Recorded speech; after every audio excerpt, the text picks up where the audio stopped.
Amen. Kung hindi rin lang naman nakamamatay, nakakalason o nakakalagay sa panganib na pagbigyan, tanggapin, pagbuksan ng ating mga kapamilya, kamag-anak, why don't we do it? Unless acceptance would threaten or endanger your life, would cost big time, or cause grave wrong or injustice, and jeopardize someone else, accommodate people. Accept them. Marami po sa ating mga tao, automatic nakasara. Ang reaction natin agad pag inaalok, no, ayoko. Ang reaction natin pag iyaya, no, ayoko. Pagka may request, no, ayoko pa rin. Kaya naman kung hindi naman ikalalagay talaga sa panganib, bakit hindi buksan ang puso? Stop rejecting people, especially people in your own family. And how do you do that? Stop rejecting ideas. Napakarami po sa ating mga nasa paligid, mga laging automatic na kontrabida. Pagka gusto ng kamag-anak sa north, siya south. Pag gusto sa labas, siya sa loob. Pagka gusto ng masaya, gusto niya malungkot. Let's stop needlessly rejecting suggestions and requests. Let's stop rejecting preferences and favorites and likes, beliefs even, and values. Stop intentionally frustrating people. Merong mga tao na ang mission nila talagang mangontrabida na lang, biguin ang mga pwedeng biguin, tanggihan ang pwedeng tanggihan. Let's stop sadistically blocking people's aspirations. Kung ano man ang mga kabiguan, mga paitan dinanas sa atin sa buhay, huwag nating hayaan na kumulay sa buong pananaw natin sa buhay, na tuloy, wala na tayong ginawa kundi mangontra, mangbigo, na parang galit tayo sa mundo na meron tayong gustong gantihan lagi. Let's stop rejecting people's aspirations. Kung gusto ni anak mo na maging ganon, gusto niya maging ganon, hindi naman masama o ikasasama ng planeta, why not? Hindi natin laging dapat igiit ang sarili nating gusto kahit sa mga sarili nating anak. Kasi meron silang sariling kalooban. 2 Samuel 17:23, when Ahithophel saw that his advice had not been followed, he saddled his donkey and set out for his house in his hometown. He put his house in order and then hanged himself. So ito namang si Ahithophel, sobrang magdamdam nung hindi na tanggap ang kanyang payo, nagpakamatay. Now, don't do this at home. But the truth is, rejection could depress. Hindi alam ng napakaraming mga asawa, yung minor rejection lang nila sa asawa nila, nakaka-depress na. Yung pagod na pagod yung babae, kaliligo, kahihilod, ka-exfoliate. Nung paglabas niya ng kwarto, tulog na ang asawa. Diba? Parang nakaka-frustrate. Yung mga anak na kung ano-ano man ang pinipilit nilang gawin to impress their parents, eh hindi naman nagpapakita yung parents ng kasiyahan dahil iba ang gusto niya. Iba ang gusto niyang makita ng accomplishment kesa doon sa talagang gusto, hilig at kaya ng anak. Feeling rejected, especially at childhood, could cause grave insecurity, sadness, and even personality deficiency and disorder. It could lead to stress and depression. Yung mga bata na sobrang natanggap na pagtanggi, lagi napapagalitan, laging pinapaalis, laging puwera, laging hindi mahal, minsan nagkakaroon ng lamat ang kanilang pagkatao na buong buhay na lang hindi mabuo-buo. Kasalanan ng mga matatanda na kapatid o mga magulang. So do not reject children. Do not make children feel rejected. Everybody just wants and needs acceptance. Matanda ka na nga, gusto mo pa ng acceptance. Bakit mo pa gustong tama ang gandang haircut mo? For acceptance. Bakit gusto mo na in ka? For acceptance. Lalo ang mga bata. Those who never felt accepted enough in their childhood could be damaged for life, that they do nothing else in their entire life but to seek affirmation and acceptance, often at their own peril. Kaya yung mga bata na hindi na mahal, hindi napansin ng tatay, buong buhay naghahanap ng papa. Yung mga hindi na pagbigyan, hindi na appreciate ang kanilang talent, kahit sino na lang ang appreciate noon, sasama na sila. Kahit yung buong pagsama nila yung makasasama dahil lang na-appreciate sila na hindi nagagawa ng sarili nilang pamilya. Stop projecting emotions and feelings. Kung meron kayong mahal sa buhay na gusto magpakita sa inyo ng happiness, ng sadness, why stop them? Many of us are afraid of our own emotions. That when we see a reflection of that emotion in another member of the family, we immediately shut down, shut off, and reject the emotion. Kayong mga gusto magpakita ng lungkot, papagalitan agad, huwag kang iiyak. Ang tama, bawal dito ang drama. Kung talagang madrama yung uncle mo na yun o yung auntie mo na yun, bakit di mo payagan? Kasi hindi mo rin ma-handle yung sarili mong drama sa buhay. Sobrang defensive. Stop rejecting attention and kindness. When people give you attention, one of the most frustrating experiences is to be rejected. Yung 10 beses ka nang inaalok, gusto mo ba ng tubig, ng kape, ng juice, puro no. Pagka ika-10 na, kahit ayaw mong uminom, mag-yes ka na. Hindi mo naman ikakamatay. Stop rejecting help and affection. Stop rejecting peace offerings and apologies from people who have wronged you, na nagpapakita na ng pagsisisi, nagpapakita na ng kagustuhang magkabalikan ng inyong mga loob. Sorry is the penitent's only currency. Wala naman talaga ibang pwedeng pambayad yung nagsisisi, kundi mag-sorry lang eh. So pag tinatanggap natin yon, maraming sugat ang nagsasara, nahihilom. Stop rejecting requests, especially if it is in your power to give what is being requested, if it is reasonable, and the request is dispensable. Marami po kasi na pagtanggi natin, habit lang, o kaya defensiveness. Humihiram pa lang naman ng kutsara, tinatanggihan mo na, sa takot mong hiramin niya ang buong kusina. Yung pa lang naman, kaya mo pa. Ngayon, pag talagang sumusobra na, dito ka nalang tumanggi. Yung iba sa takot na maabuso, ang liit-liit pa naman, hindi pa talaga abuso, tinatanggihan na. We are overly sensitive and overly protective of ourselves. 1 Samuel 25, 10 to 11, Nabal answered David's servants, "Who is this David? Who is this son of Jesse? Many servants are breaking away from their masters these days. Why should I take my bread and water and the meat I have slaughtered for my shearers and give it to men coming from who knows where?" Itong si Nabal ay may utang na loob sa grupo ni David, at nung si David ay nagpapahingi ng pagkain dahil may handaan naman sa bahay ni Nabal, tinanggihan. It would have led to disaster. Kasi sumama ang loob nitong si David at talagang sa kanyang kapusukan, ay sasalakayin niya yung buong bahay na ipapatayin niya lahat yung mga lalaki dahil sa pagtangging ginawa. Buti na lamang at may namagitan at hindi ito natuloy. Maraming mga pagtanggi natin kung minsan, nadadama yung ibang members ng family natin. Kung tatay ka, nanay, or head of the family, may mga atraso ka sa ibang tao, may sama sila ng loob sa'yo, ang nagagantihan ko minsan yung mga inosenteng miyembro ng pamilya mo. Kaya dapat maingat tayo na hindi tayo nakakasakit ng damdamin ng iba na maaaring ang magbayad ay ang mga members ng family natin na walang kamalay-malay. Stop rejecting consolation and comfort. Kung kailangan natin na tayo'y aliwin, libangin, bigyan ng pampalubag loob, dahil sa ating mga lungkot, tanggapin natin yon. When Jacob learned of Joseph's death, sa Genesis 37, 34 to 35, then Jacob tore his clothes, put on sackcloth, and mourned for his son many days. All his sons and daughters came to comfort him, but he refused to be comforted. "No," he said, "in mourning I will go down to the grave to my son." So his father wept for him. Siyempre, nagsamaan na naman ang loob ng mga anak, kino-comfort na nga yung tatay, tinanggihan pa, at lalong ipinakita ng tatay na talaga ang kaisa-isa niyang mahal sa buhay, yung namawalang si Joseph, lalong lumaki ang hidwaan ng pamilyang ito.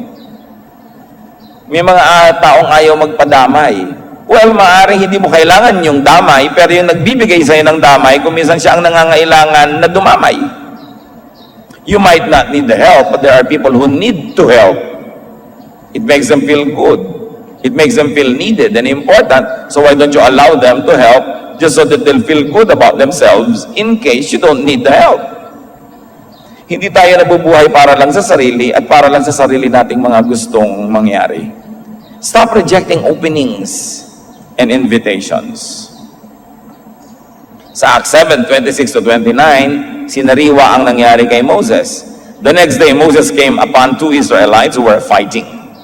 He tried to reconcile them by saying, "Men, you are brothers. Why do you want to hurt each other?" But the man who was mistreating the other pushed Moses aside and said, "Who made you ruler and judge over us? Do you want to kill me as you killed the Egyptian yesterday?" When Moses heard this, he fled to Midian, where he settled as a foreigner and had 2 sons. Si Moses, palibhas at edukado, sanay sa governance, he was trained in governance in Egypt. He wanted to intercede nung may nakita siyang problema ng kanyang mga kababayan, pero tinanggihan nito ang kanyang pag-alok na mamagitan.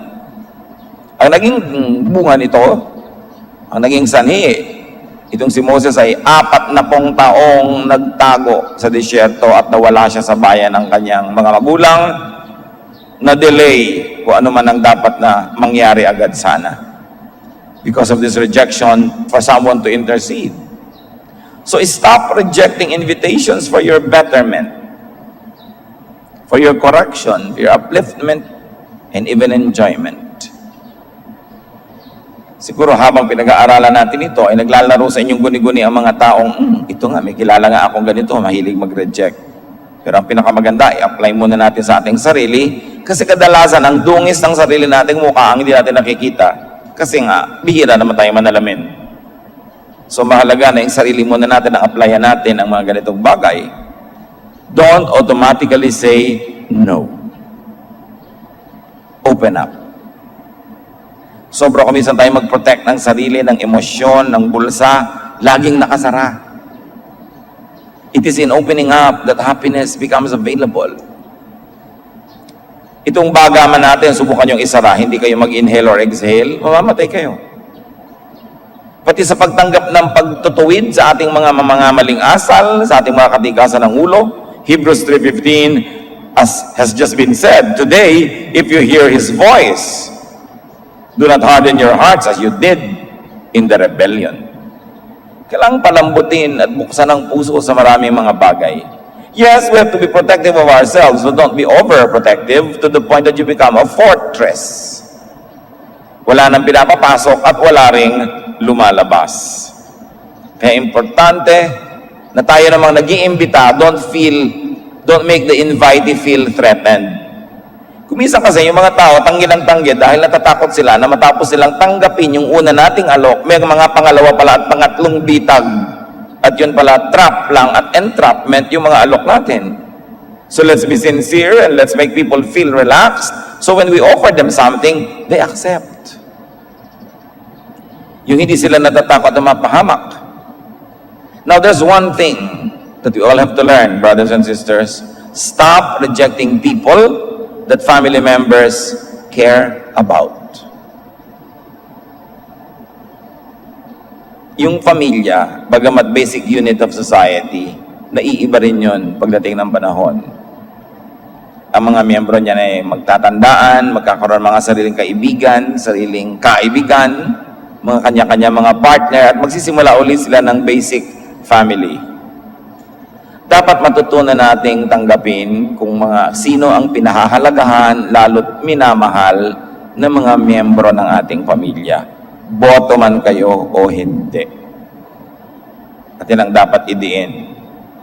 Luke 15:25-28. Meanwhile, the other son was in the field. When he came near the house, he heard music and dancing. So he called one of the servants and asked him what was going on.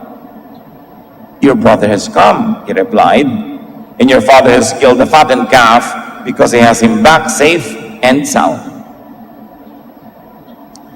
The older brother became angry and refused to go in.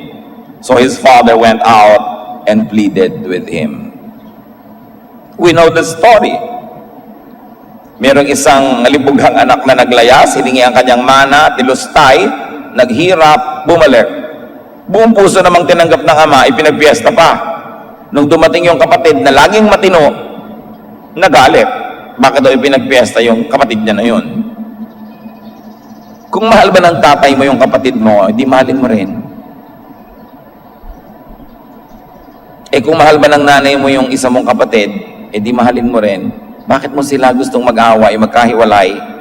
Dahil siguro nagsiselos ka, dahil naiinggit ka. Minsan naman kasi, you feel puwera, kasalanan din ng dalawang sobrang magmahalan na puwera ka na, kaya dapat ikinokorek doon ng mga may paborito, yung mga favoritism nila yung anak mo, merong pinakasalan, asawa na, tanggapin mo na, mother-in-law. Di ba? Maraming mga ganyan. Mahal ng tatay mo, yung mga kapatid niya, di mahalin mo na rin yung mga uncle at auntie mo. Hindi ba naman mapaghihiwalay yun magkakapatid yun. Ibang kwento na siyempre, kung ang mahal ng tatay mo, ibang babae na hindi nanay mo, siyempre, dapat may reject yun, ano?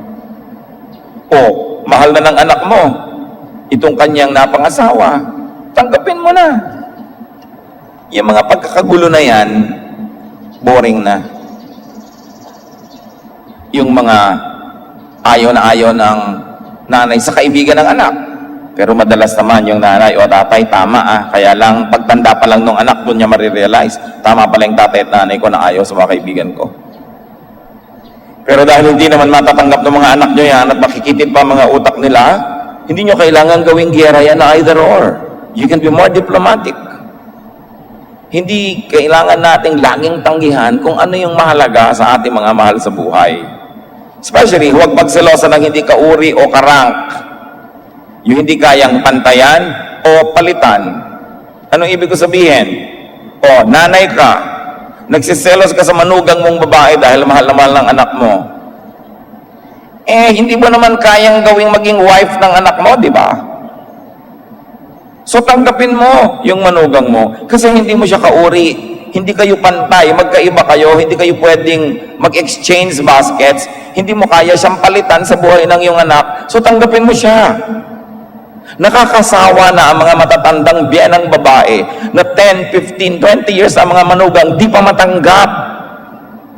Wala nang katapusan ng giyera sa pamilya. At ganon din ang mga manugang. Nagseselos ka sa biyanan mong babae dahil mahal ng asawa mo. Kaya mo bang ipanganak yung asawa mo? Hindi, di ba? Kaya mo ba maging nanay? Hindi. So huwag mong pagselosan yung pagmamahala nila mag-ina. Iba ka, asawa ka, hindi ka katulad nung biyanan mo. Ang pagselosan mo lang yung katulad mo. Alam mo, babaeng gustong kunin yung asawa mo, yung babaeng kumikerengkeng sa asawa mo, yun talaga, tanggihan mo yun. Pero yung biyanan mo, wala ka naman sa lugar, pagselosan yun. At yun ding biyanan, wala kayo sa lugar, pagselosan na manugang nyo. Tapos halos magbaril na lang sa sariling lalaki dahil ipit na. Sa nanay niya na mahalaga sa kanya at sa asawa niyang mahalaga sa kanya, mga dalawang magugulong babae, bakit naman ninyo pinapatay yung lalaki na iipit? Hindi kayo magkasundo. Boring na. Sa totoo lang, nakakasawa na yan. 99% ng nagtatanong sa akin sa counseling, ganyan. Magbiyan ng hindi magkasundo. Gusto ko ng parehong ipakain sa buhaya. Dahil hindi na ba kayo matututo? Sana 1 year pa lang, 2 years adjustment period, 10 years, na pa rin problem nyo. Something's wrong with you. Dapat na yung tigilan. Yung mga hipag na pinagseselosa ng mga kapatid ng lalaki, anong pakialam nyo sa hipag nyo? Asawa yon, kapatid kayo, magkaiba kayo. Numbers 12:13. Although Moses was the most humble person in all the world, Miriam and Aaron started complaining. Moses had no right to marry that woman from Ethiopia. Sabi ng mga kapatid. Pati ba naman yung papakasalan ng kapatid nila, pinapakialaman nila? At in fact, napangasawa na, tinatanggihan pa nila. Paano nyo pa tatanggalin yung asawa na ng kapatid nyo? Nakakapagod na mag-reject ng in-laws. Nakakapagod tumanggap at magtiyaga sa in-laws. Pareho lang nakakapagod, di ba? So alin ang mas mabuting pagpaguran? Kailangan ba bang i-memorize yan? Ang pagpaguran na lang ninyo, yung magwawakas sa kapayapaan, sa katahimikan, kaysa magpagod kayo na ang ending lalong gumulo, lalong lumaki ang away. Yung gulo ng mga in-laws, sobrang nakakasawa na. Yung pagpili ng mga kaibigan ng inyong mga anak, pag-reject sa mga gusto nilang kasama, bakit kailangan nilang mamili? Magulang mo kaibigan. Siyempre, yung mas matanda, mas nakakaunawa, pwedeng maging mas diplomatic. Of course, you have to explain sometimes why you don't like their friends. And most of the time, I like to be emphatic. Parents are correct. 1 Samuel 20:30. Saul was furious with Jonathan and yelled, "You're no sign of mine, you traitor. I know you've chosen to be loyal to the son of Jesse. You should be ashamed of yourself, and your own mother should be ashamed that you were born." Bakit? Kasi nga, kampi itong si Jonathan dito kay David na threat sa trono ng tatay niya. And it was becoming a very divisive issue. So, do not needlessly reject fellow members of the family, friends of the members of the family, and sweethearts, and especially in-laws. Pero paalala natin lagi sa mga anak, listen to wise and objective parents. Kaya lang, pinag-uusapan natin, kung asawa na, syempre, no return, no exchange, yan na yun, tanggapin na. Genesis 26:34-35, when Esau was 40 years old, he married Judith, daughter of Beeri the Hittite, and also Basemath, daughter of Elon the Hittite. They were a source of grief to Isaac and Rebekah.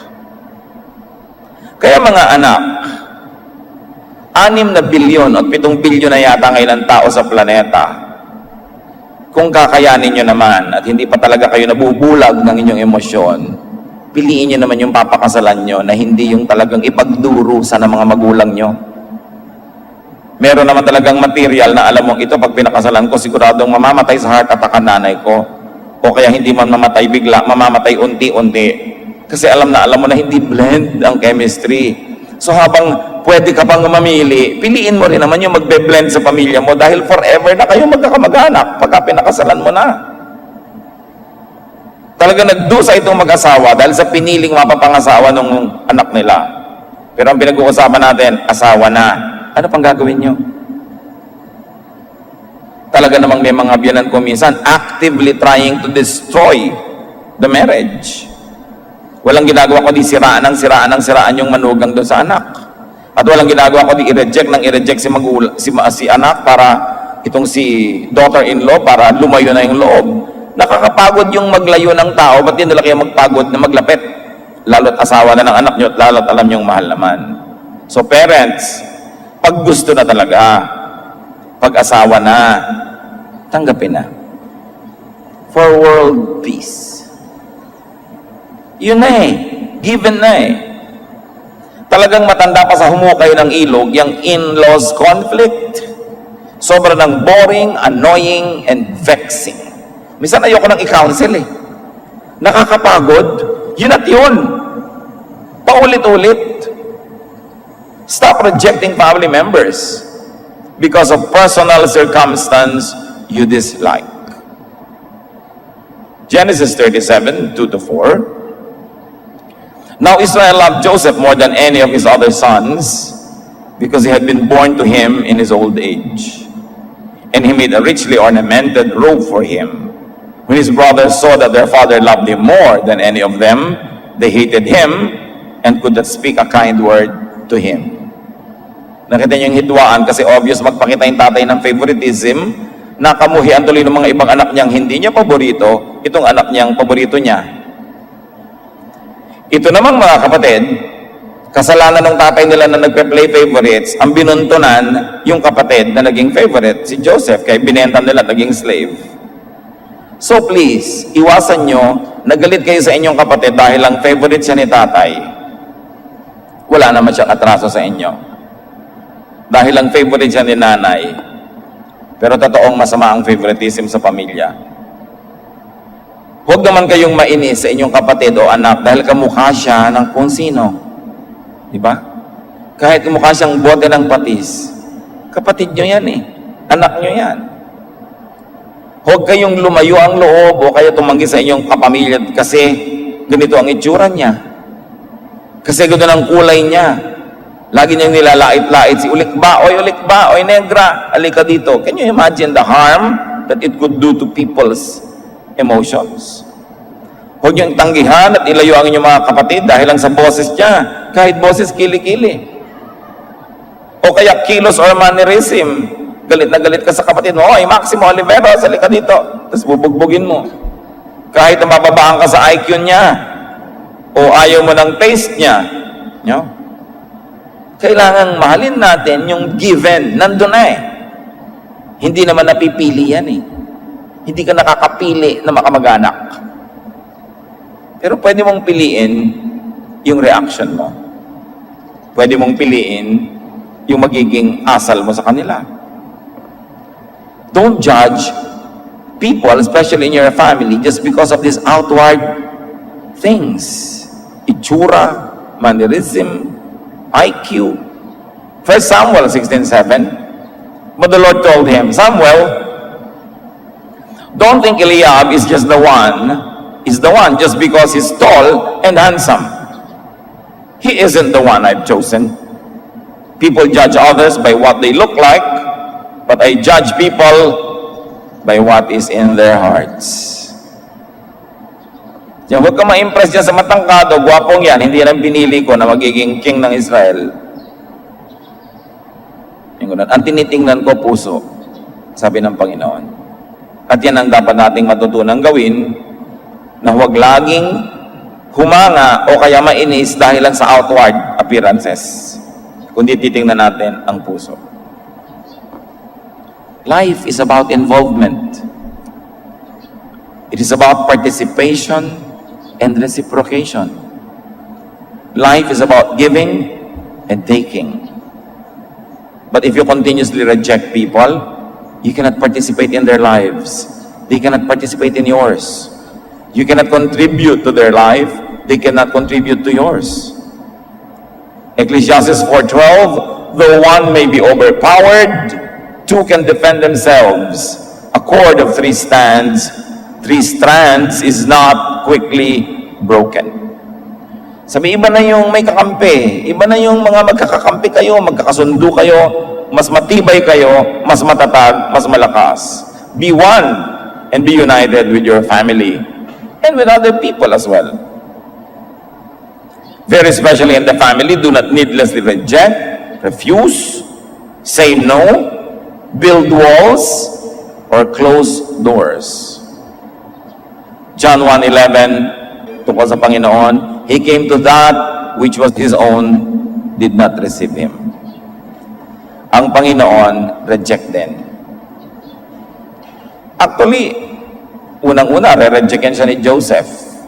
Kasi nung malaman ni Joseph na nagdadalang tao si Maria, gusto na talaga i-divorce. So, siyempre, may feeling of rejection na yung bata, nasa sinapupunan pa lang. Pagkatapos, siyempre, may feeling of rejection siya sa village because people think na kung saan siya galing, dahil bakit biglang nagbuntis itong si Maria nang wala sa panahon. Di naman lahat naniwala na galing sa Holy Spirit yun eh. And obviously, the Lord was not accepted even by the other children of Mary after Jesus was born because His brothers and sisters were not together with Him, not until after the resurrection. Tapos sa kanyang sariling village, hindi siya tinanggap. Kaya nga sabi niya, wala namang propetang tinatanggap sa sarili niyang barangay. Kaya ang sinabi sa Bible, yes, pumunta ang anak ng Diyos dito sa lupa na kanya dapat, pero hindi naman siya tinanggap ng mga tao. What does that mean? That the Lord Jesus understands the feelings, the thoughts, the fears, the feelings of inadequacy, even the paranoia of those who don't feel accepted. Naiintindihan niya ang mga taong natanggihan, hindi minahal, ipinwera, kasi naranasan niya yun. So don't feel alone if this is your experience. The Lord understands you, and you can always go to the Lord for comfort, for guidance, and for strength. But for the rest of us, let us not victimize people with rejection. Huwag tayong laging nangre-reject kahit sa church. 3 John 1:9-10, I wrote to the church, but Diotrephes, who loves to be first, will have nothing to do with us. So if I come, I will call attention to what he's doing, gossiping maliciously about us. Not satisfied with that, he refuses to welcome the brothers. He also stops those who want to do so and puts them out of the church. So may tinutukoy dito na isang lalaki na ang hilig mang-reject, mag-divide, magpuwera. At sabi nitong writer ng 3 John, itutuwid ko yan pagdalaw ko sa inyo. Hindi pwedeng ganyan ang asal ninyo. Ang hilig niyang magpuwera, ang hilig niya na maging exclusive. Sinisira ang ating pagkakaisa, hinahati-hati tayo, at pagkatapos marami siyang nire-reject. Mga kapatid, maiksi ang buhay. Minsan lang tayong mabuhay dito sa mundong ibabaw. Bakit natin pupunuin ang maraming problema kung pwede naman natin gawing mas masaya, mas magaan? Why reject people when you can accept them? Why refuse people's attention when accepting them would probably make your life easier and nicer? Why hurt people's feelings when you can actually make them feel good? Yung pagod na ginagastos natin para manginis, mag-reject, manakit, pwede nating gamitin para magmahal, para tumanggap ng mga tao. Pareho lang nakakapagod. Di magpagod na tayo sa mas mabuti, sa mas kaibig-ibig, at sa mas gusto ng Diyos. Sino ang nire-reject nyo sa sarili nyong mga pamilya? Sino ang pwede nyo naman pagbigyan pero tinatanggihan nyo? Sino ang pwede nyo naman gawa ng mabuti pero hindi nyo ginagawa ng mabuti kung minsan ginagawa pa natin ng masama? Mga biyanan, kailan nyo tatanggapin ang manugang nyo? Ganon din yung mga manugang, kailan nyo tatanggapin ang biyanan nyo? Mga asa-asawa, kailan nyo tatanggapin ang buong-buo ang asawa nyo? Hindi tingi-tingi. Pakyaw kasi ang asawa eh. Yung maganda, yung hindi maganda, kahit yung pangit, magkakasama yun sa isang bayong. Pag binili mo, magkakasama, hindi pwede piliin.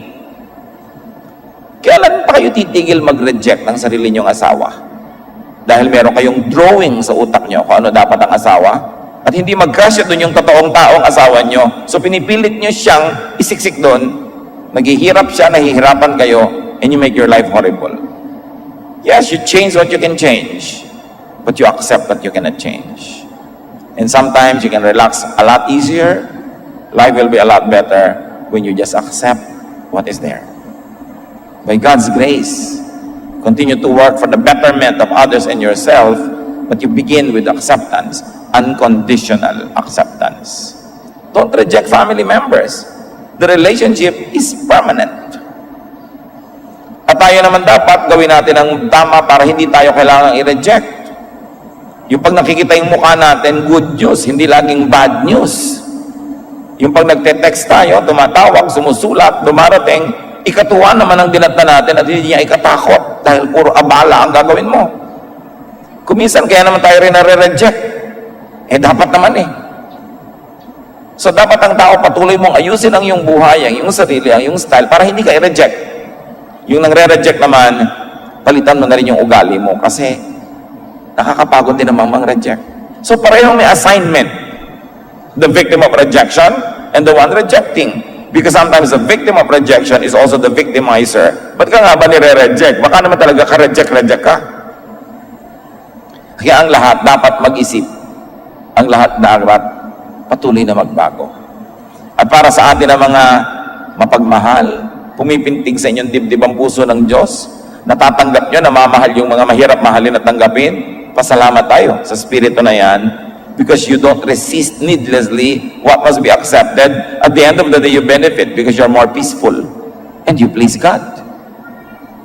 Ama namin sa langit, salamat sapagkat kayo, Diyos, na tumatanggap sa amin. Kahit totoo naman madalas, hindi kami katanggap-tanggap. Ituro niyo, Panginoon, sa amin yung ganong ugali. Na kung paano niyo kami tinatanggap, ugaliin namin tumanggap din sa aming kapwa. At sa amin naman mga nakakatanggap ng rejection, suriin namin na aming mga sarili kung ano din ang dapat naming baguhin para hindi naman kami katakot